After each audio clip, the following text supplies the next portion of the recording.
So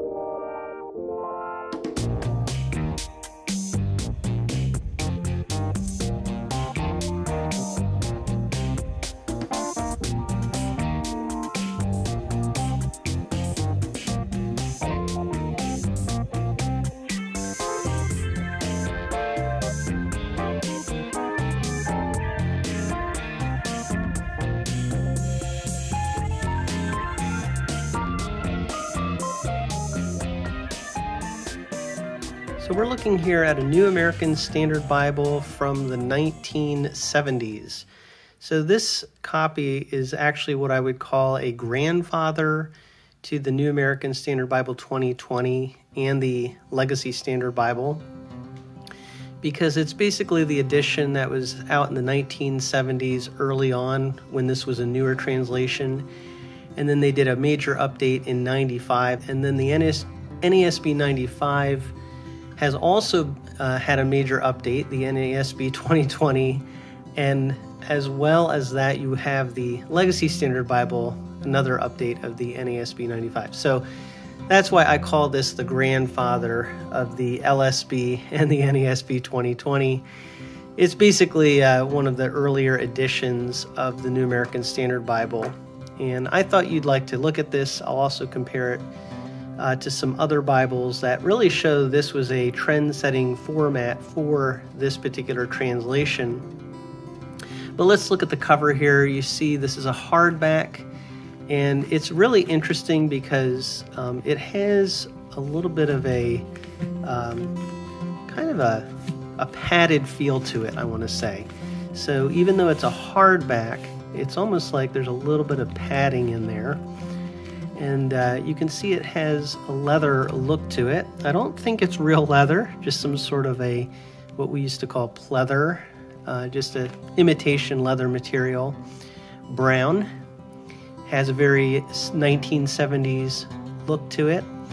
And on the spine here, you see the printing as well as these imprinted spine hubs. And the writing on this is a little bit faded here. I think it used to say reference edition, concordance. It does still legibly say Holman. And when we look inside, you'll see this is before Broadman and Holman. It was just the Holman publishers. It has a paste down liner, not a paper paste down. This is a little thicker material here. And then the presentation page. And I like the formality of this marriage page here, where it has son of, daughter of, were married the day and year. So it has more formal presentation to it. Then you have the births pages, family records, and deaths. Then you have what is often called the wrinkle page here, that extra page that's just there to get wrinkled. And interesting, this is where you see a breakdown in the construction here. That started to come apart there a little bit. For a 1970s Bible, I think you can see this is really held up quite well, but that's one area of weakness, is just right there. Here's the title page, and here you see it says reference edition and the A.J. Holman Company, which is printed here at Philadelphia and New York. So now you'll see Broadman and Holman, but back then these were just Holman Bibles. This is from the Lockman Foundation. The NASB is from the Lockman Foundation.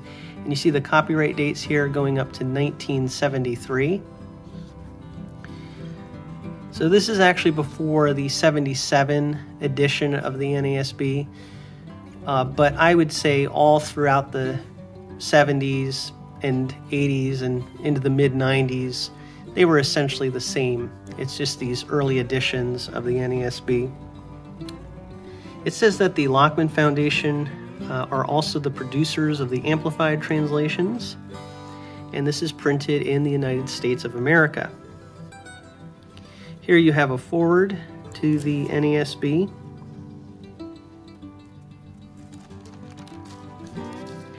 And then it says that there is an important information that should be read. You still see here in these early editions the fourfold aim of the Lockman Foundation, which is something you will see today in Lockman Bibles as well. And here's the original preface to the NASB from 1963.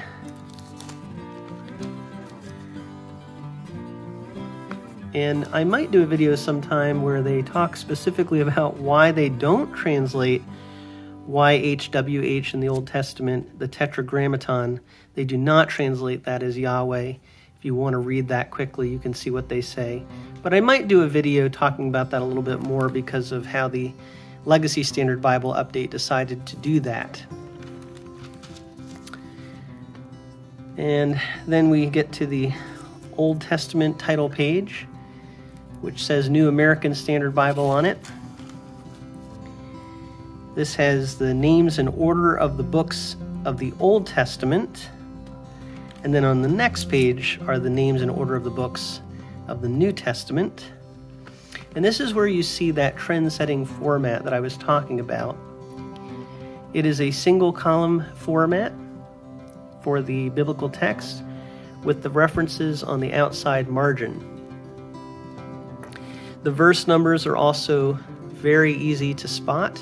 They're pretty large numbers, and the new paragraphs are designated by a bold verse number. And really, there's a lot about this format that you will see in even recent editions of the NASB. I will say, though, that the paper in this edition, as you can tell, has a very kind of a cream-colored look to it, but also there's not a lot of show-through, which is really wonderful. But you do have poetic setting for poetry, but everything is broken down into verse-by-verse format. So a lot of people like this format because it is single column and the verses are separated out, so that for a lot of people they would say is really nice when they're preaching or teaching. When we get into poetic setting here, you do see the stanzas. Another nice thing about this layout, in my opinion, it just has a pretty clean look to it because those references are easy to get to, but they're off to the sides. But the references also are pretty nicely spaced out. There's a lot of room, a lot of breathing space on the page, so you can find what you're looking for pretty easily. The references are easy to get to on the side of the biblical text, as well as any translator notes. So we have a New Testament title page, which again says New American Standard Bible on it. And then when we get into the book of Matthew, we see the same formatting here, and the words of Christ are in black letter text. But you'll see something that you see today with NASB. The Old Testament quotes in the New Testament are in small caps. The tops of these pages, by the way, do have headings to them, so you can kind of get the subject matter that's on each page. I'm not sure what the font size is, but if I had to guess, I would say it's maybe around a 9.5, 10-point font, somewhere around there. When we get to the end of the biblical text, you have a blank page, actually a couple of blank pages here. You can really see how opaque the paper is when I put that blank page on top of the Bible text. It's actually hard to see what's on the other side there. So thin paper, but quite opaque, really, really good. And then you have a concordance. And after the concordance section, you do have some more blank paper. Actually quite a bit of blank paper here. So you could take notes if you wanted to. And then you have some color maps. The maps actually, to me, for the 1970s here look pretty good. I've definitely seen worse maps in other old Bibles. And then you have your final end sheet here and the paste down. Construction in the back. So there you go. There's your 1970s New American Standard Bible. Let me compare it here, though, to a newer Lockman Foundation Bible. This is a NASB 95 edition. It actually says 95 edition on the spine here. And this one was printed in 2017, printed in China. And you're going to see here that the formatting has a lot of similarity. However, the paper in the newer Lockman Bibles is not nearly as nice as this 1970s edition. The paper in them does tend to have a blue hue when you're looking at the center of the Bible, but also there's a lot more ghosting in these newer editions. So especially when you're looking at poetry, you can really see a lot of show through in this Bible versus the older Bible. So that's one area where I just think older Bibles, for whatever reason, a lot of times you'll just see paper that was very thin and yet very opaque compared to new Bibles. New Bibles have tended to go more toward line matching, though, which helps with legibility. But it seemed like, as far as just kind of that mid-tier quality Bible, older Bibles used to have better paper. Another difference, just minor difference here, although a lot is the same, there's a line here separating the biblical text from the references and notes, whereas you actually have a line here as well as a line on the outside. But everything else looks pretty similar. The font size in this one might be a tad larger. However, the Bible itself, if you can see here, is actually a little bit bigger. So one thing I like about the older Bible is it's actually a little bit easier to hold and carry and manage than this newer one here. I also want to show you this similar type format from Zondervan. This is also an NASB 95. I had this rebound, so the cover's a little bit different than was originally on it. As you can see here, it's an NASB 95 by Zondervan. And this one was printed in China in 2020.